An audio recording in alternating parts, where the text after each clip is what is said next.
होती रही। समय के अनुसार पूरे विश्व में इन तीन विचारों ने शासन भी किया है और उनकी शासन पद्धति भी इस संसार में देखी।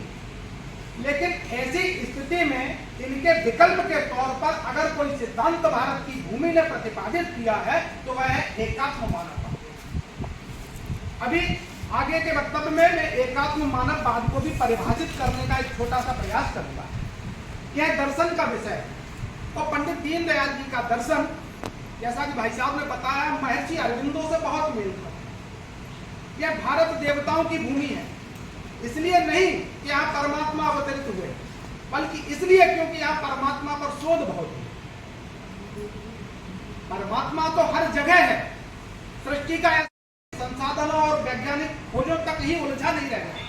हमने अंतरिक्ष के अंदर छलांग लगाकर कल्पना शक्ति से अंतरिक्ष को भी खंगाला है, तो हृदय में बैठे उस आत्म तत्व को भी खंगाला है और उसको पहचानने की कोशिश। ऐसे पंडित दीनदयाल उपाध्याय जी ने आध्यात्मिक विचार का सूत्रपात किया। जैसा कि भाई साहब ने स्वामी विवेकानंद जी का नाम लिया, उनके जीवन में एक बड़ी महत्वपूर्ण घटना थी कि उनका संपर्क स्वामी रामकृष्ण परमहंस जी से। पंडित दीनदयाल जी के जीवन में भी एक बड़ी महत्वपूर्ण घटना थी कि कानपुर में स्नातकोत्तर की पढ़ाई करते वक्त संघ के एक स्वयंसेवक से उनका साक्षात्कार होता है, उनसे उनकी मित्रता होती है। कोई विचार व्यक्ति को कहां तक ले जा सकता, इसका उदाहरण है संघ के संपर्क में वह कानपुर में आके शाखा में जाना शुरू करते हैं। यह किसी संगठन विशेष की पढ़ाई नहीं कर रहा हूं मैं। विचारों से सानिध्य, विचारों से सामिप्य तो सभी का होता है, हम में से हर किसी का होता है, उनका भी हुआ। लेकिन कोई विचार, कोई भूमि, कोई मिट्टी किसी पेड़ को कितना पल्लवित कर सकती है, इसका उदाहरण पंडित दीनदयाल उपाध्याय है कि संघ के संपर्क में आने के बाद उनके विचारों को कितना बल मिलता है। जहां एक और हम संघ को मानते हैं यह केवल हिंदुत्व का पैरोकार है, हिंदू राष्ट्र की कल्पना को लेकर चलता है, तब फिर हमको विचार यह करना चाहिए कि पंडित दीनदयाल जैसा प्रखर विचारक और उनका इतना निष्ठावान कार्यकर्ता और प्रचारक आध्यात्म की बातें कैसे कर सकता है, वसुधैव कुटुंबकम की बातें कैसे कर सकता है, व्यष्टि और समष्टि की बातें कैसे कर सकता है। हम में से बहुत से लोगों को व्यष्टि और समष्टि भी समझ में नहीं आएगी। मैं बताता हूं, व्यष्टि माने व्यक्तिगत विचार और समष्टि माने पूरे संसार का। तो व्यष्टि को समष्टि से जोड़ने का जो विचार है, इसको एकात्म मानववाद। व्यक्ति को संसार से कैसे जोड़ा सकता है, व्यक्ति को सृष्टि से कैसे जोड़ा जा सकता है, और व्यक्ति का इस संसार से संबंध क्या है, इसको परिभाषित एकात्म मानववाद। एक आकार होगा, एक मत होगा, एक स्वरूप होगा, तो विवाद समाप्त। और एक ऐसे संसार की संरचना होगी जिसमें सह अस्तित्व की भावना से हम सभी निवास कर सकते। दुर्भाग्य मान लीजिए या सौभाग्य मान लीजिए कि अभी तक हम खोज नहीं पाए हैं कि पृथ्वी के अतिरिक्त भी कहीं जीवन है। तो जब एकमात्र हमारा घर पृथ्वी है जिसके हम सभी निवासी हैं, सारे जीव जंतु जिसके निवासी हैं, सारी ईश्वर की रचनाएं इसी पृथ्वी पर है, ऐसा हम जान पाए हैं। जीवन केवल पृथ्वी पर ही पाया जाता है, अन्य जगह की कल्पना मात्र है। तो ऐसे एकमात्र अपने घर को हम स्वर्ग से क्यों नहीं पाते, हमको बना ऐसा विचार पंडित दीनदयाल उपाध्याय की बात। जैसा कि मैंने तीन विचारों की बात की, साम्यवाद यानी कम्युनिज्म। यह कम्युनिज्म वह सिद्धांत है जो समान वितरण की व्यवस्था करने का दावा करता है। इसने भी चिंतन किया। इसके बड़े चिंतकों के नाम है कार्ल मार्क्स और लेनिन। कार्ल मार्क्स ने एक पुस्तक लिखी है, वर्ग संघर्ष का सिद्धांत। मार्क्स कहते हैं कि इस दुनिया में, सृष्टि में सारी चीजें संघर्ष लक्ष्य की प्राप्ति की ओर बढ़ते हैं। ऐसी विषम परिस्थितियों में जिसका जीवन कटा हो, कोई कल्पना कर सकता है कि वह भारत के राजनीतिक क्षितिज पर एक वैकल्पिक विचार को प्रस्तुत कर सकता है। पूरे विश्व में सत्ताधीशों के तीन विचार प्रचलित है। साम्यवाद, यह बात भी अलग है कि वर्तमान की सरकार के पैरोकार संभव है कि एकात्म मानव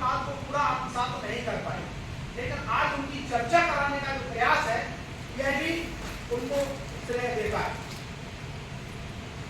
एकात्म मानववाद सह अस्तित्व की भावना का प्रादुर्भाव करता है, उस पर चलने का आह्वान करता है। पंडित दीनदयाल उपाध्याय ने बड़ी साहस के साथ ये कहा है कि सत्ता साधन है, साध्य नहीं है। किसी भी राजनीतिक दल का, किसी भी राजनेता का सत्ता साधन हो, साध्य ना। साधन कहेगा, साधन इसका कि पंक्ति के अंतिम व्यक्ति तक भी जस्टिस पहुंच जाए, न्याय पहुंच जाए, उसके अधिकार उसको प्राप्त हो जाए, उसको जीने का समान अधिकार मिल जाए, उसको अपनी योग्यता परिरक्षित करने का समान अधिकार मिल जाए, समान अवसर मिल जाए। यह सह अस्तित्व की भावना एकात्म मानववाद को परिभाषित है। यह पंडित दीनदयाल उपाध्याय ने परिभाषित किया और भारत की राजनीति को एकात्म मानववाद जैसा विकल्प। हम साम्यवाद के लिए ग्रस्त नहीं, हम समाजवाद के लिए ग्रस्त नहीं है।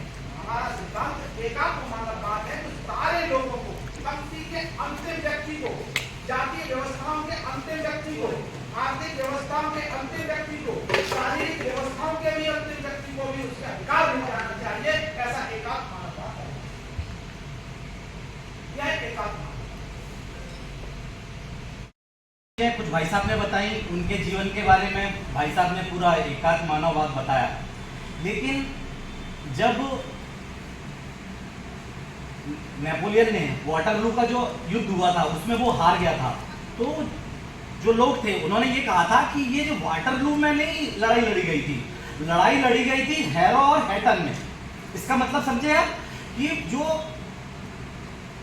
संयुक्त सेना के लोग थे उन्होंने अपने गांव के जो मैदान थे उनमें उन्होंने इतनी कसरत की थी कि वो इस मैदान में आके वाटरलू में वो जीत गए थे। आप समझ गए। अब मैं कहना क्या चाह रहा हूँ वो है, भाई साहब पिछला जो वक्तव्य हुआ था हमारा कृष्ण जन्माष्टमी पे, तो भाई साहब ने कहा था कि आप बोलते तो बहुत अच्छा हो, लेकिन है ना आप ना चीजों को जोड़ नहीं पाते हो। ये मैंने जाके पूछा था कि मेरे में गलती क्या होती है, तो अभी मैं भाई साहब ने कहा था कि आप है ना चीजों को जोड़ नहीं पाते। मैं बोला ठीक है, अगली बार जब भी कभी मिलोगे तो मैं चीजों को जोड़ने का प्रयास करूंगा। अभी ये है, तो क्या हुआ कि आज 25 सितंबर को एक या दो दिन में एक विश्व के ऐसे बड़े संगठन का शताब्दी वर्ष स्टार्ट होने वाला है जिसके वो प्रचारक थे। नमस्ते सदा वत्सले मातृभूमि। राष्ट्रीय स्वयंसेवक संघ अपने 100वें साल में प्रवेश करेगा कुछ समय में ही। अब जब हम अगर दीनदयाल उपाध्याय की बात करते हैं तो अगर हम राष्ट्रीय स्वयंसेवक की बात न करें तो बात अधूरी रह जाती है। भाई साहब ने जो चीजें कही थी वो ठीक है, एक या दो दिन में उनका शताब्दी वर्ष स्टार्ट होने वाला है। हम में से बहुतों को ये रहता है कि आरएसएस के बारे में हमारी जो सोच है वो थोड़ी सी निगेटिव हो जाती है। हम अभी जो धर्म की बात चली, जो राष्ट्र की बात चली, हिंदू संस्कृति की बात चली, एक्चुअली वो उसका पोषक है। लेकिन संघ जितना प्रसिद्ध है उतना सुपरिचित नहीं है। संघ है क्या? केवल एक व्यक्ति निर्माण की एक प्रयोगशाला है। आप संघ में जाइए तो ऐसा कुछ नहीं बताया जाता है, बिल्कुल भेदभाव नहीं है ना यहाँ पे, ना हिंदू मुस्लिम तो होता ही नहीं है। हम तो ये चाहते हैं कि हमारा जो समाज है वो संगठित रहे। हिंदू समाज की, हिंदू धर्म, हिंदू संस्कृति, हिंदू समाज के लोग और अपना जो देश है वो संगठित रहे।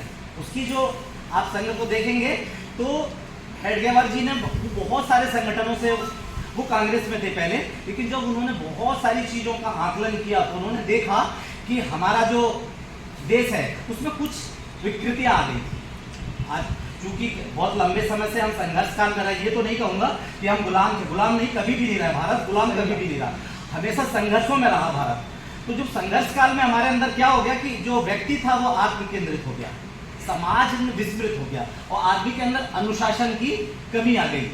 तो जब उन्होंने इतना सब देखा तो उनको कहीं ऐसा लगा कि जिस संगठन में वो थे वहां पे ये चीज नहीं हो सकती।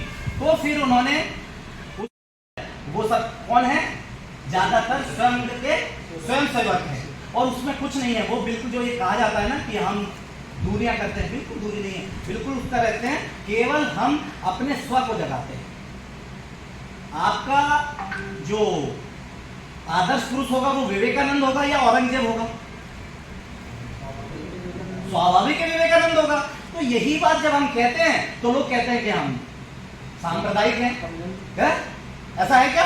अगर जो लुटेरे आए थे, लुटेरों को अगर हम महिमा मंडित करेंगे तो क्या हम सच्चे हिंदुस्तानी हैं या सच्चे राष्ट्रभक्त हैं? नहीं है।